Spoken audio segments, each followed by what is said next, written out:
Greetings! This presentation, Programming Your HT with a PC, was recorded before the Shelby County, Alabama Amateur Radio Club on April 9, 2021. We had members attending in person as well as over Zoom. In this presentation, we'll cover the use of both CHIRP and RT Systems software to program your handheld transceivers.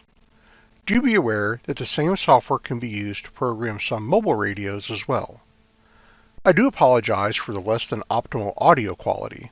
Unfortunately, it is the nature of doing live recordings. Okay, let's get on with the main presentation. Tonight, we are going to talk about programming your HT with a PC. So, a quick little about me. A lot of people know me, I've been around forever, but my name's Robert, N4IXT. I'm an ARL Life member. Been a radio operator since 1999. I am your humble webmaster and secretary for the club.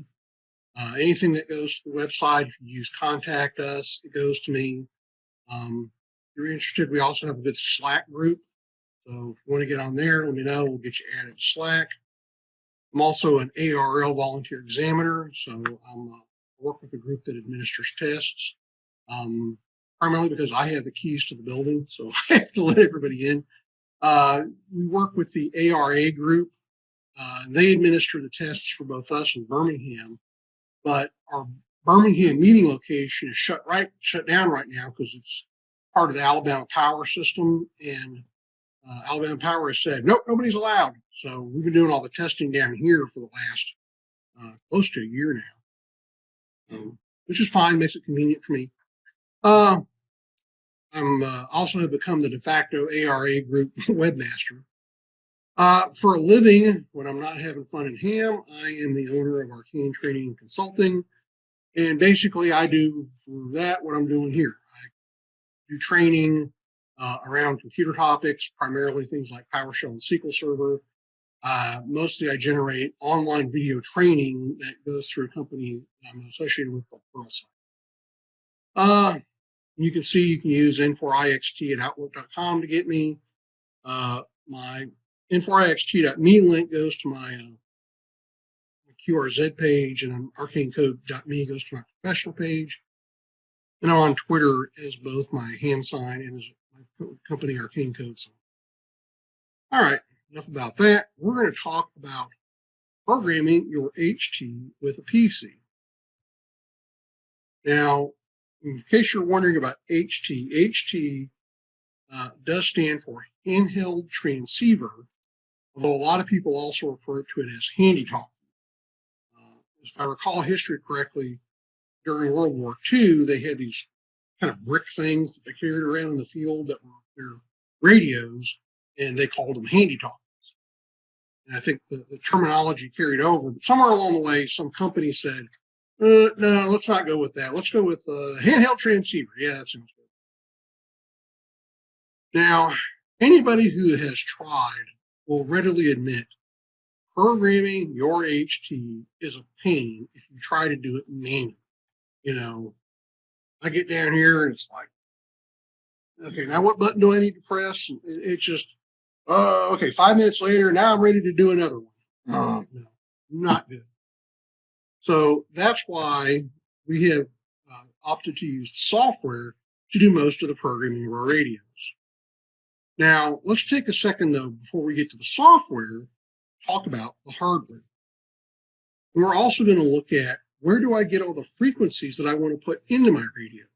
A lot of times you can find somebody who's already got the file set up with all the information on it, and you can just borrow theirs.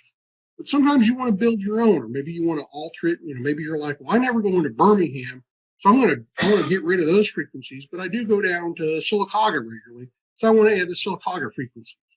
So tonight we'll see how to do all of that. And then we'll talk about the software we actually need to program the radios.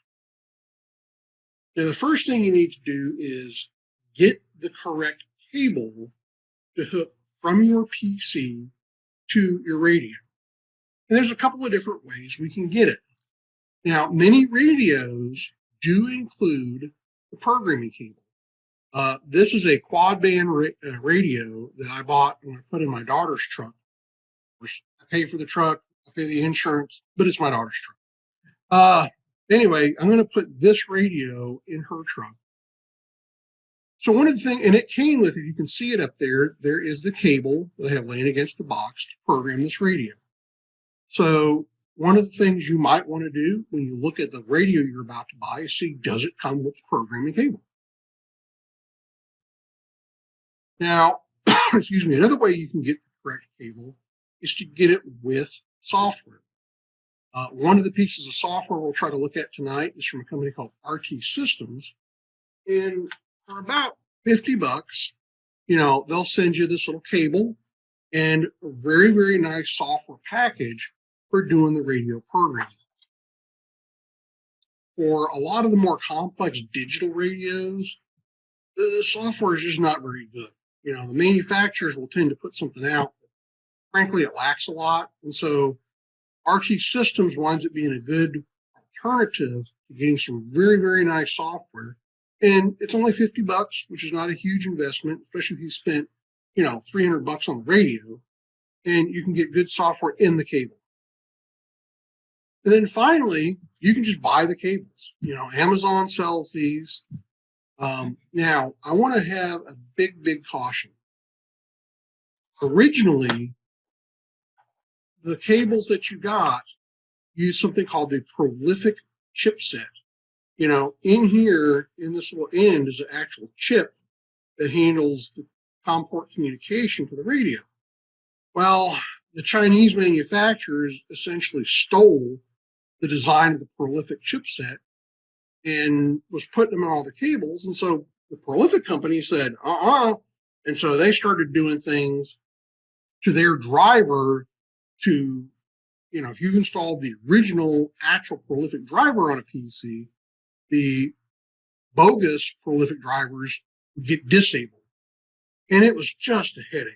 Well, somebody came along and said, okay, we can come up with something better. And so there is an alternative chipset called FTDI. And Beophone makes a cable for just under 25 bucks. And that uses the FTDI chipset. You can go to FTDIchip.com and you want to download what they call the VCP drivers, virtual COM port. And I'll make this link, if anybody wants it, just email me and I'll send you this whole slide deck. Download those FTDI drivers, install them, and then you'll be ready to plug in your cable. Now, you'll see here on the screen, there's actually two different types of cables out there. The one with a single plug on the bottom, PC04 FTDI, is used with primarily mobile radios. The radio I showed you just a second ago that came with cable, it came with PC04 cable. Or the handheld radios, like the Beophones, tend to use these that have the two plugs. And this is a PC03. And this is actually compatible with a lot of different radios. I think, pretty much all the Radio Oddity, Beifeng, all the Chinese radios all use this cable. I think Kenwoods also can use the same cable. So you wind up with, one cable being very useful across a whole bunch of different radios. If you have one of the older prolific cables, I would just throw it out. Mine are sitting in a heap in a corner. But again, that's very, very important. You've got to have the correct cable and you got to have the correct drivers installed. And usually you want to get them installed before you plug the cable into your computer. Another thing I highly advise you to do is mark your cables. I use a silver Sharpie. I don't know how well y'all on camera can see this, but you can see on the screen. I have all my cables marked as to what they go to. So this is a PC03, so I know which radios are compatible to PC03. I've got another cable over here for my Anytone, and I've got Anytone written on it. So definitely, if you don't want to write on the, it's a cable, who cares? But if you really don't want to write on it, get one of those label making machines and put a label on it. Something so that you won't go, is this the correct cable? Is this, does this go to is this one of the old cables that I had? always mark your cables. First thing I do when I get one is mark it. Same thing I'm going to suggest for your power transformers. We've all got a bajillion of these freaking wall warts in our house, and most of us have no idea what they are. Well, sometime back, whenever as part of the quote unquote unboxing, when I'm opening up a new radio, I've got that silver Sharpie sitting right there, and I write, first thing, I pull it out of the plastic wrap and I write any tone, 878 UV or whatever radio it goes to. So, and again, if you don't want to write on it, a label maker or something like that, but trust me, you will thank yourself down the road. I'd also recommend, I don't have a slide on it, but I don't know how many of you use these little Velcro straps for doing cable management. I buy these things by the hundreds. Every wire that comes into my house gets a cable wrap. A lamp. I'm going to put one on there because I can shorten it up however long I need. But then when my wife comes along and says, no, I think I like that over there, I can extend the cord out however long I need. And, I put these on all these type cables, all of my computer cables, everything. And I even write on when I get my computer comes with a power supply. This goes to my ThinkPad. This one goes to my Surface, always. All right. So we're going to talk about where, what hardware is needed. Now let's go look at where are we going to find the frequencies. Now, there are a multitude of sources. The two most commonly used ones are the ARRL repeater directory. Now, you can believe it, they're actually still publishing, a dead tree edition with a bunch of frequency listings. I don't know how useful it is in these days, unless you're like going to a remote location that you're not going to have cell service, and you think you might, need to program your radio. You can pull in and program it manually. Interestingly, there are some like ARES groups and emergency groups that require you to know how to manually program your HT before they will let you finish joining. And that's because they figure, well, if you're there assisting in an emergency, and we tell you, okay, we're coordinating on 14657. Oh, I don't have that one in there. You need to be able to know how to put it in there for that particular emergency, and you may not have access to your computer. The more popular place, though, that I like is called Repeater Book. Now, you can log into Repeater Book. You can set up a user ID, but you don't have to. And on the default repeaterbook.com site, I'm going to come down to North American Repeaters. And it defaults to the United States. And I have this pretty map here. And I have the listing of them down below. And if I click on either Alabama in the map or say Alabama as the link, it should be bringing up, here is my list of repeaters. And I can come down here and figure out, well, where do I want to get them from? So I can say, well, I only want to see all the 440 ones or the 2 meter ones. I can say, well, show me all of the D-Star ones if I want.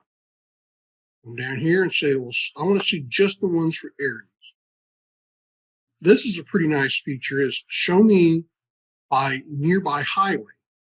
So one of the things I'm planning to do, my oldest daughter Raven lives in Chattanooga now. So I'm planning to come out here and show me I-59. Let me see the repeaters that are close to I-59, and that's what's going to get programmed in. So when she comes back and forth to visit, she'll have an emergency backup for communications. But we're going to come down. Let's come down here to Shelby County. Here's the counties down here. And so here are all the repeaters in Shelby County. And I can sort any of these. I can see what I've got. And you could use these to program your radio with. However, it would get kind of time consuming and boring to have to manually type these in. So I'm going to show you a shortcut in CHIRP in just a few minutes.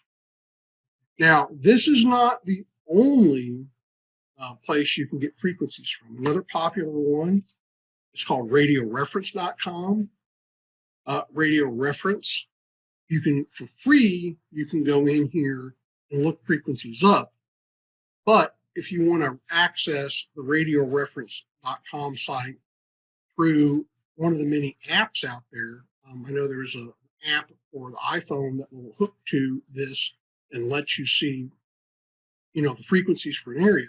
You have to have a paid subscription to do that. It's not very expensive, but I think that's why a lot of people really like Repeater Book, because Repeater Book's free. All right, so let's go back to our slides. And the next one we're going to have is the software. So we're going to look at a very, very popular package called CHIRP. It's free. It supports many, many radios. It's a huge list of them. Pretty much every Chinese radio tells you, just go use CHIRP. They don't even bother to make their own. Just go use CHIRP. It runs on Windows, Mac, and Linux. I've got a link in here to go get it. Let me just kind of show you that on the website. So here it is, talking about the CHIRP downloads, where you can go download the latest Windows, Mac, whatever version. These are all the different radios that are supported by CHIRP. And you can see there is a huge list of them. Very, very nice that we can get to. Now, these are all analog. Okay? CHIRP does not support any of the digital radios. So it's very important to note. You've got a DMR, a Fusion, or a D-Star radio, you're going to have to get separate software for that. But, you can see the huge list of radios that is supported by CHIRP. So that's very, very nice. All right, like I said, here at the top, get it, and you can download for the different platforms. I have not had a chance to try this on Mac or Linux yet, just kind of lack of time, but predominantly Windows seems to be the main place people want to run ham software. All right, so let's come back to our presentation. And the next thing I want to show you, all of this software we're going to talk about has one very important thing. It needs to know what COM port are you on. And so a lot of times people sit there and go, how the heck do I know that? And I got to guess, is it in COM 1? No. How about COM 2? No. They just go through the list. It's actually very easy to figure out.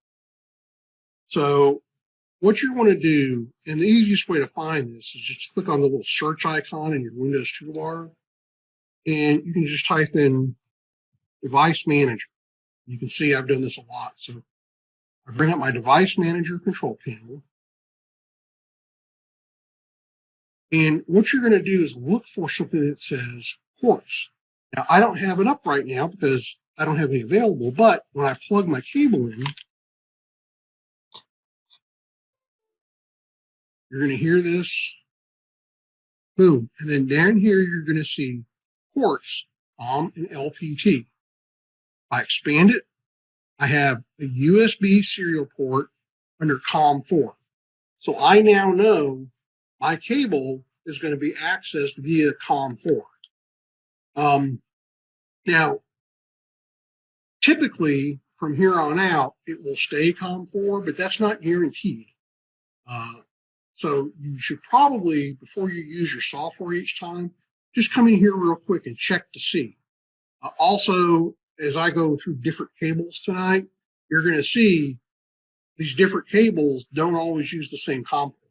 Now, when I was doing this, I had a COM 4 and I had a COM 7 during this process. So just be aware that you do need to know your COM port, and this is by far the easiest way to do it. Just go to, do a search, Device Manager, look for ports, COM and LPT, and it'll tell you what your COM port is. Okay, so with that done, we're ready to go look at CHIRP.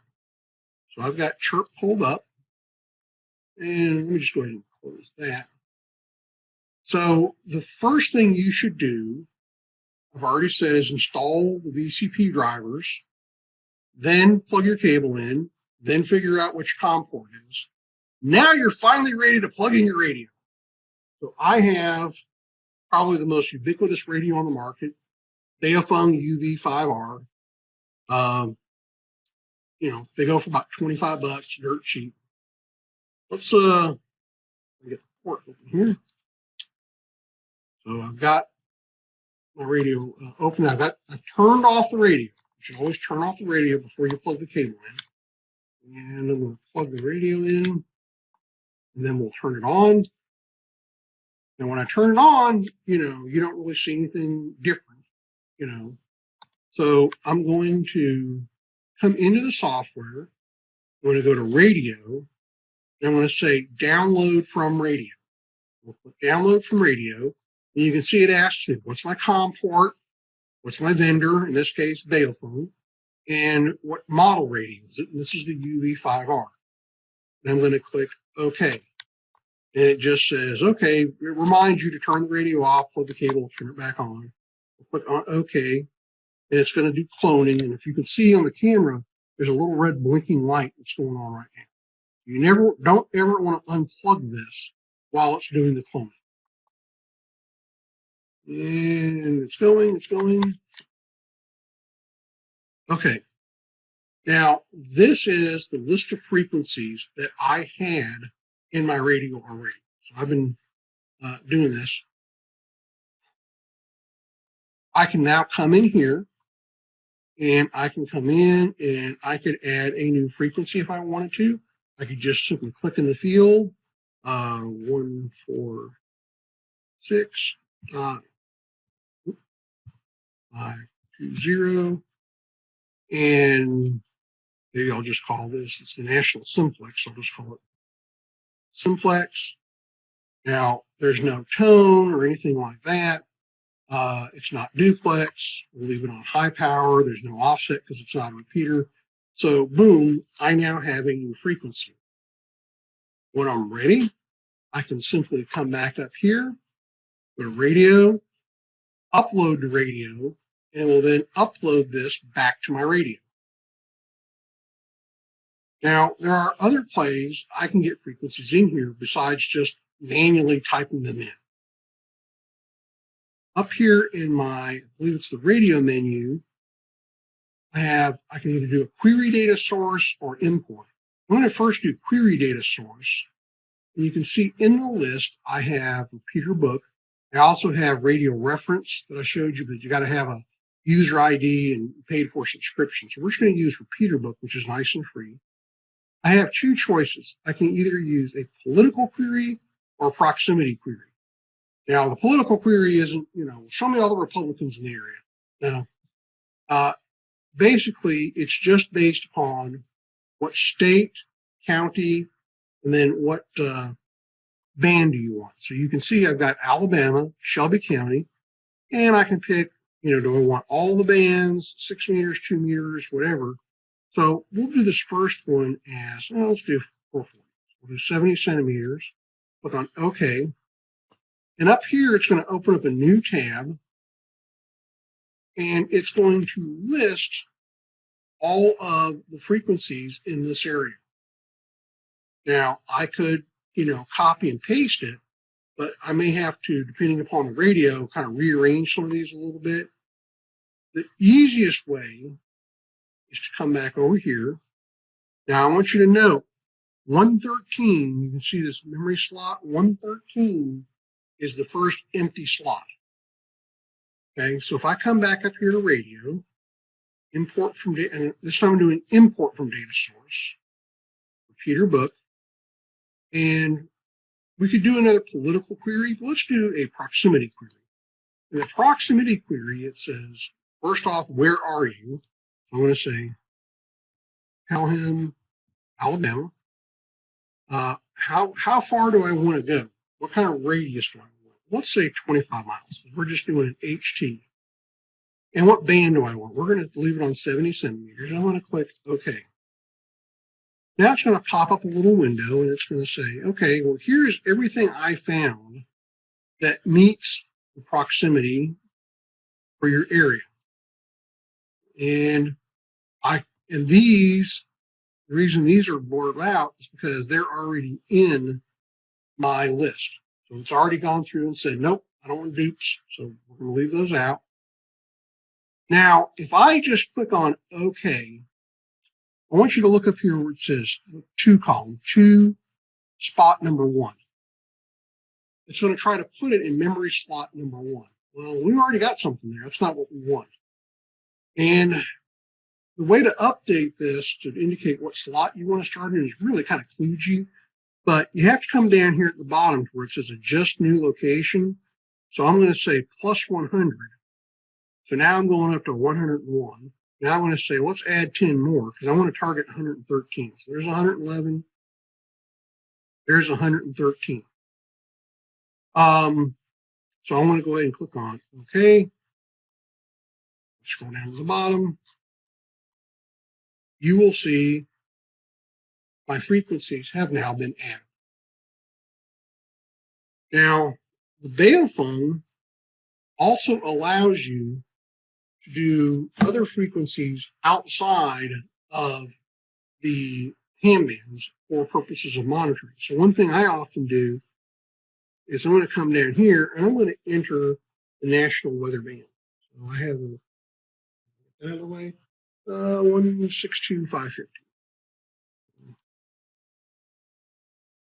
162.550. Now these are not available through the repeater directory.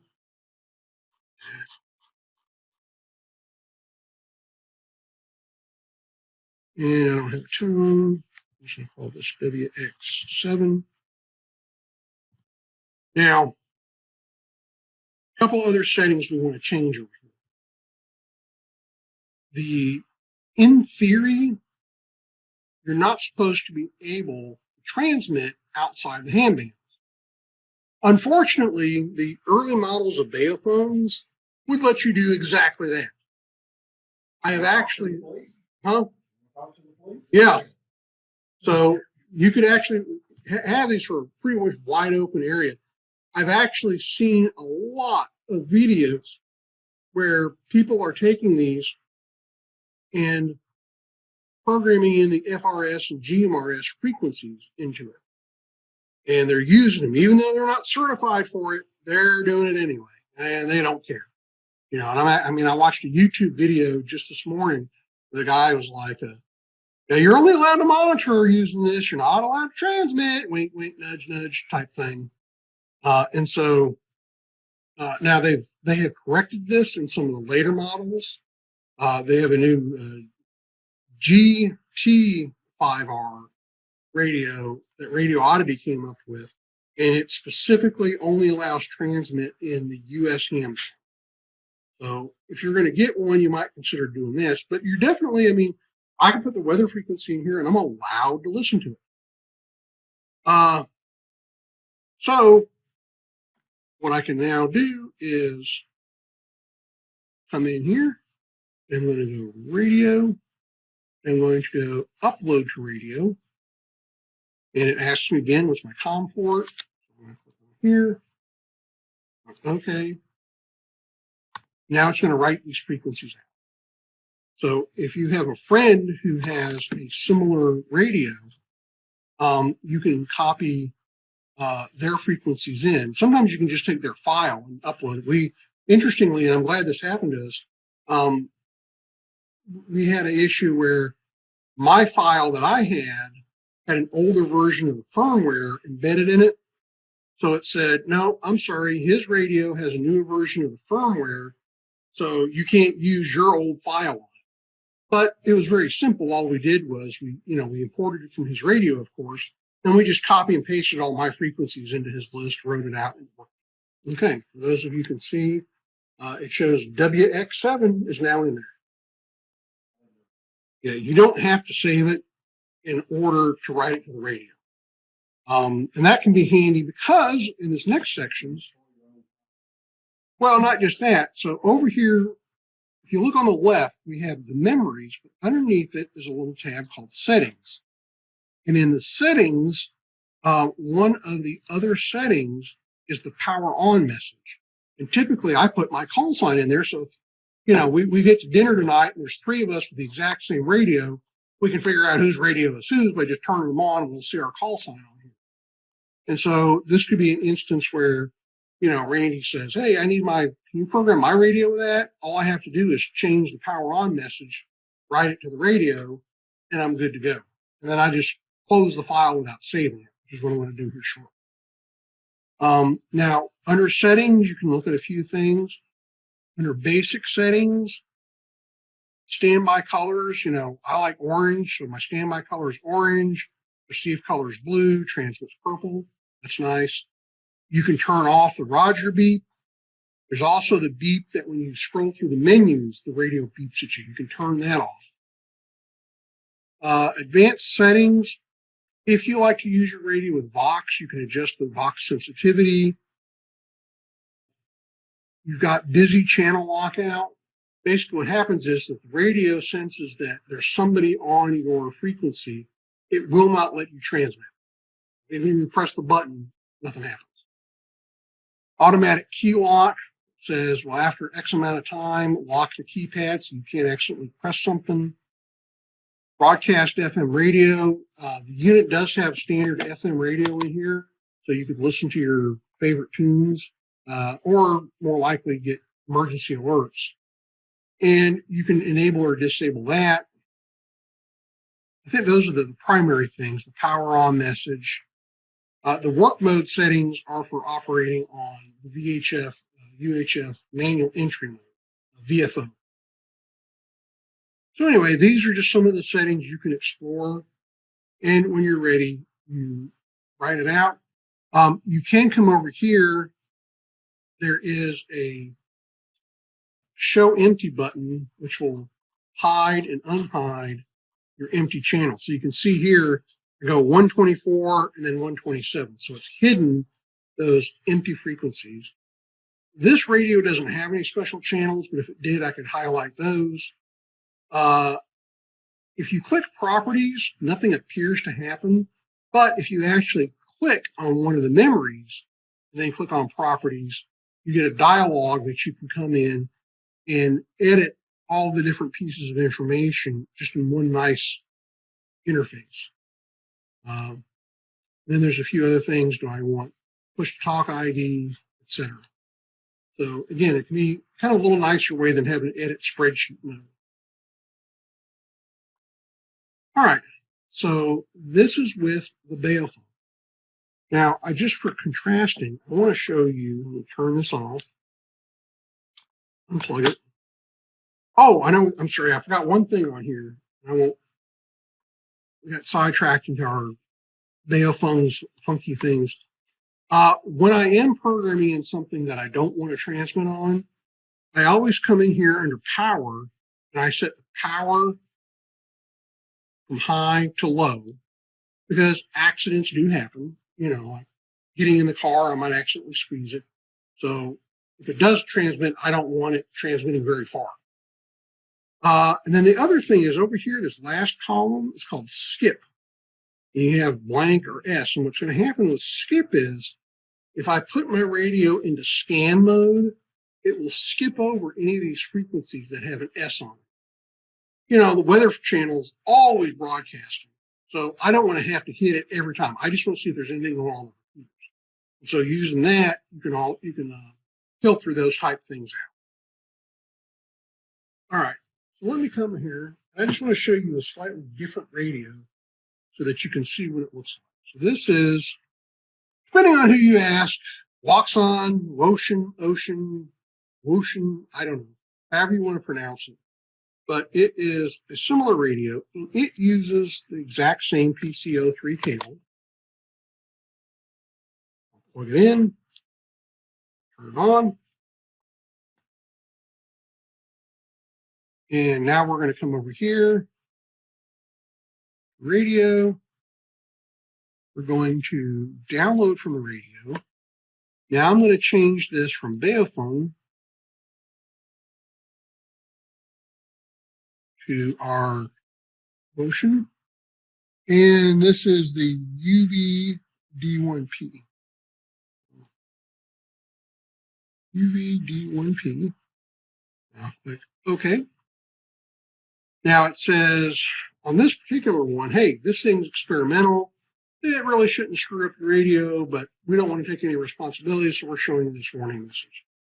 And you can actually, you guys can come down here and click on do not show this next time. I'll leave it unchecked so that I can show this to the next time I present. But, you know, it says, do you want to proceed? I've done this hundreds of times. It's fine. Click yes. It says, okay, same steps before, turn the radio off, plug it in, turn it back on. And now it's going to tone from the radio. Tone. It's the Clone Wars.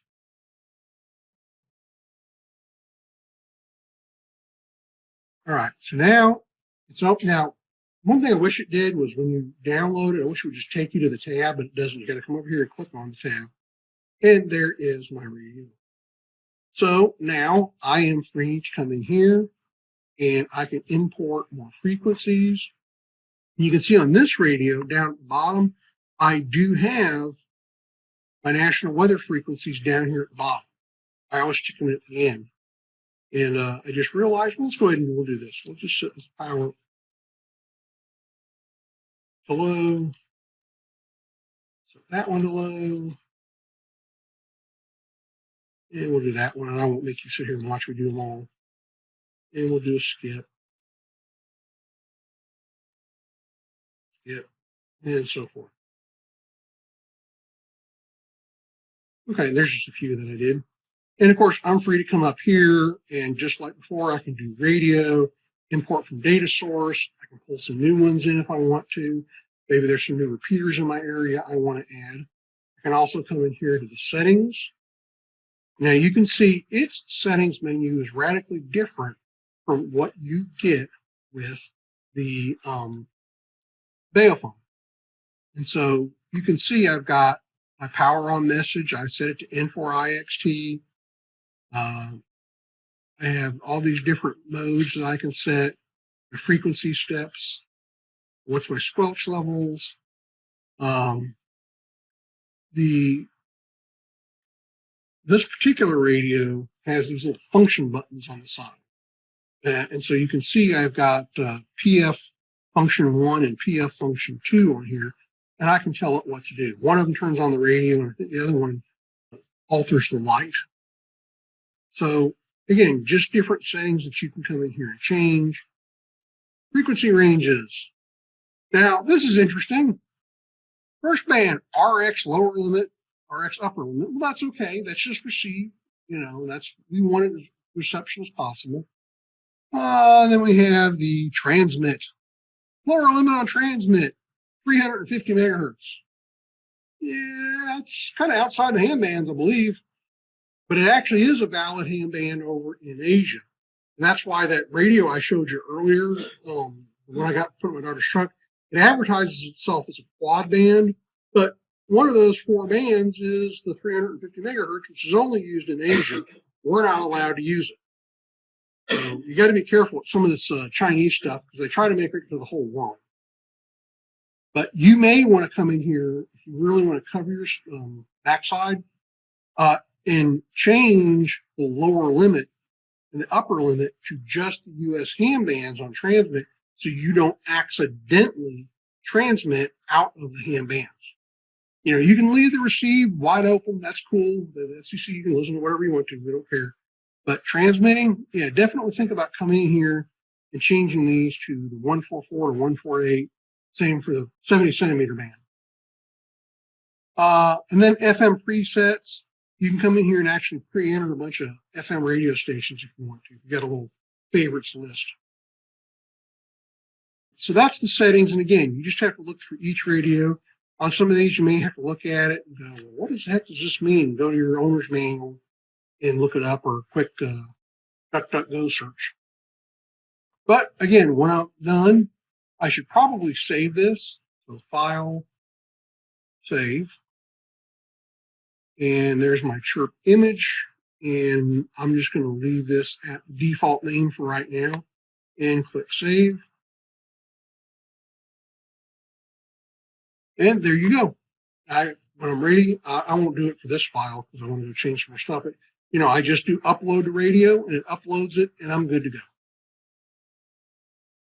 So the next thing we're going to look at is programming my ID51. This is a VStar radio from ICOM. And I'm using the RT Systems software. Like I said earlier, it's a paid product.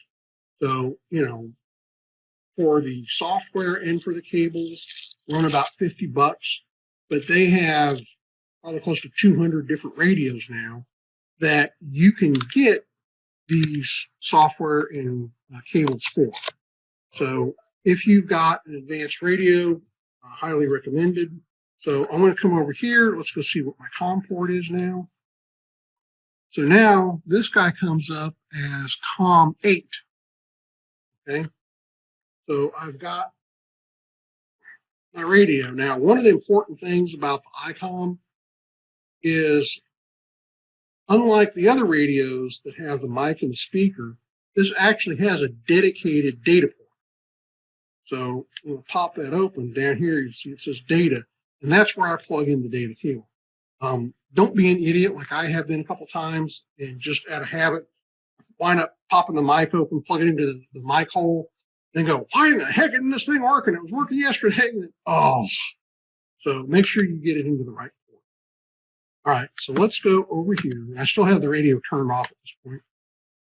This is the RT Systems software. And you can see I've got my already open file, but let's just go ahead. We're going to come to communications. We're going to get data from the radio. And let's see, is it hiding? No, it's thinking about it. So turn the radio off, insert the quantity cable, turn the radio on. I've just done that. And click OK to receive the data. So, OK. So it's saying clone out, and it's reading the information. And it's not the fastest thing in the world, but it does indeed work, and it works well. Right. Yeah, I think CHIRP works with a Yaesu FT897 HF rig also. Okay.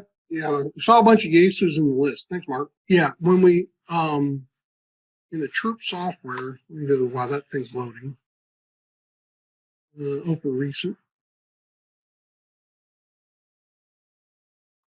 There's a tone and a tone squelch. When he adds the new tone, you'll come in here and add it to the tone squelch column. And that will open up your radio only when it receives the tone. Without it, if you leave it out, it will still open up the radio with the frequency. But if there's like a spurious emission or a frequency close to it, it would still open it without the tone. The purpose of the tone is to keep the gas station lights from accidentally triggering your radio. All right, speaking of my radio, this one is now done. So, you open.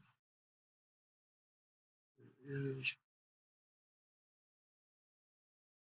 All right, so here we are. This is what it just read from the radio.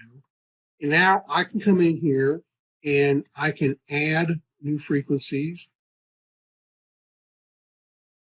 This has an external data option from RT Systems, and I can go to repeater book search, and I can do a search for frequencies from repeater book, just like I did. Now, this one only uses the proximity search. So I've keyed in Shelby County, Alabama, 25 miles, and I said do all bands. And I could click on OK, and it will bring up the results.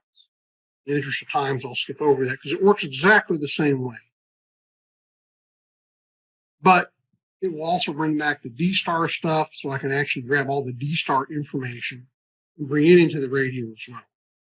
You can see down here, in addition to memories, it has some limited memory, so around different searches. These are all the digital modes. I have some call channels in here and my GPS memories. These GPS memories, obviously, I've never been to Yoshida or any of these places. This is what you get out of the box. I can come up here to settings, radio menu settings, and it will then bring up all of the different settings for my radio, just like you saw. And I can come in here and, I can change my data speed, how the remote mic keys work. I mean, all these different settings out here. DV and sounds. I can change how my GPS works. I don't have anything in here, but you could set up DTMF and broadcast. So lots of different settings for the radio that you can do. And again, this is just like any other radios. You know, settings. You can create banks. Banks are just groups of channels. So bank 1 might be the D-Star repeaters for Alabama. Bank 2 might be my D-Star repeaters for Chattanooga. You know, whatever you wanted it to be. So in the interest of time, because we're getting short, I'm going to stop there. But this is how, you know, like, oh, sorry, when I'm ready, I would just use the communications, send data to radio, and it would update the radio. Now, again, like you saw, it was a little slow, but it does work. So any questions around this RT system software? Most of your RT system software is going to work very, very similar. You know, the main thing is when you go in here to the menu settings for the radio, that's going to be very much dependent upon what radio you have. All right. So we're going to do one more real quick. Unplug that one. And I'm going to show you some software to program your DMR radio with.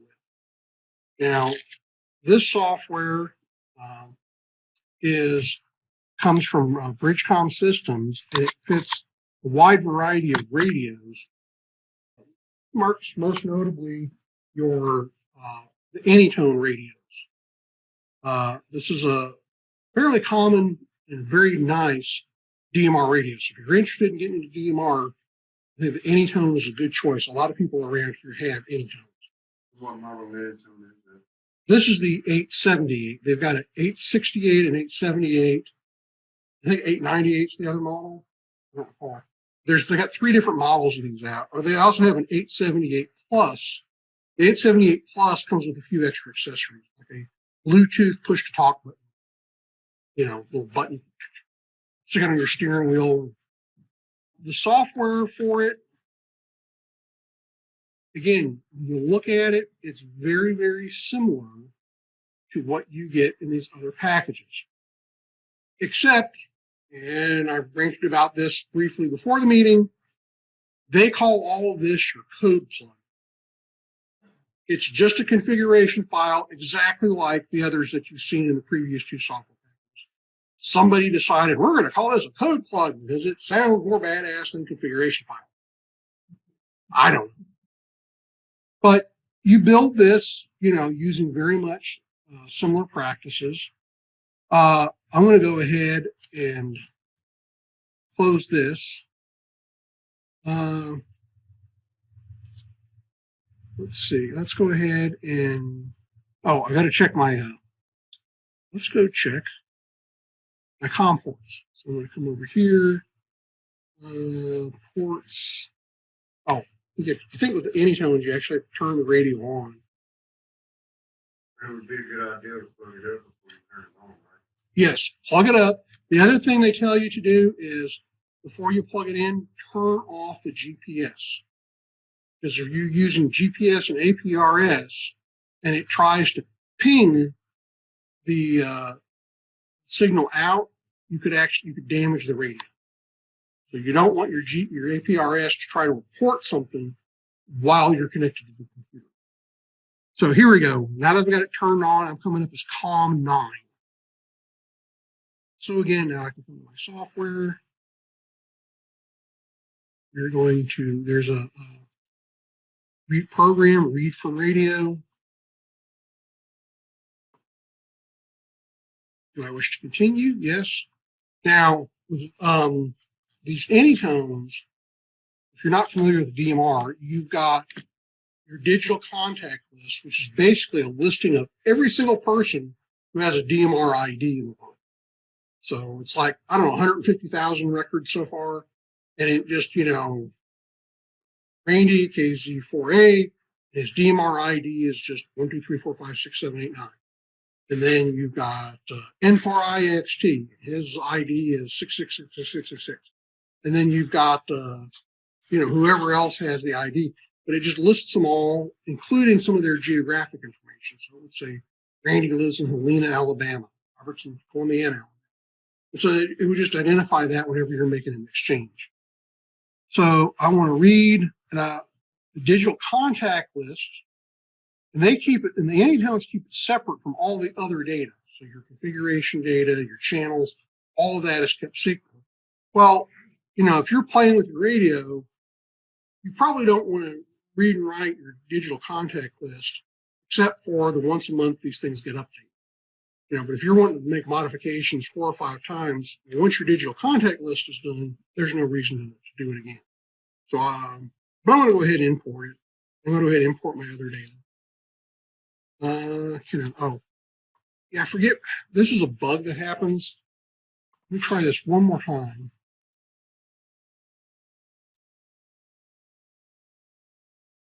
The Bridgecom site that I read this on said, you'll have this happen. Oh, I know what the problem is.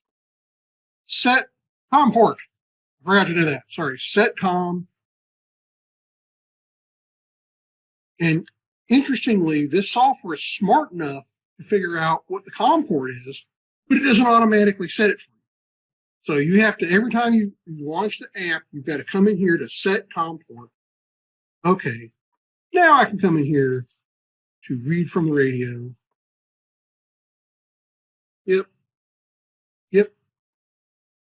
There we go. Now it's reading. And you see on the radio itself, it shows PC read. All of you out there in Zoom land can see that. And this is going to take a few minutes. And again, after that, I can make my updates. All done. Write it back out to the radio. And I've got my code plug. And major thanks to Randy, who supplied me with this code plug that I went in and modified. Why? Yeah, I probably should have. Now, the one words, you're going to still be doing that while we're probably eating. Now, I do want to point out, if you get a code plug from somebody else, and I should have done this before I did the radio, but if you go in here to the digital, which is not going to let me because it's reading, but if you go into the digital section, there's a spot where you can enter your call sign and your DMR ID.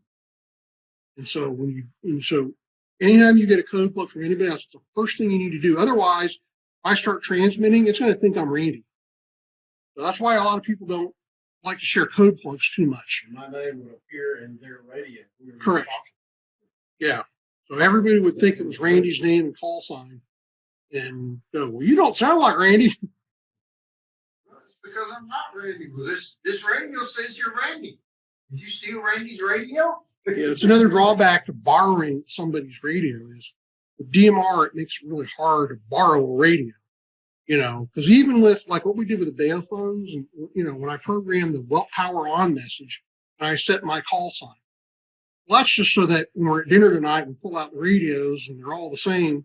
We can figure out whose radio is who, but it doesn't really affect transmitting. So I could hand, even though I power on his N4IXT, I could hand it to Marcus, and Marcus could go, "Where y'all at? I'm hungry. Hurry up. Tell Robert to shut up."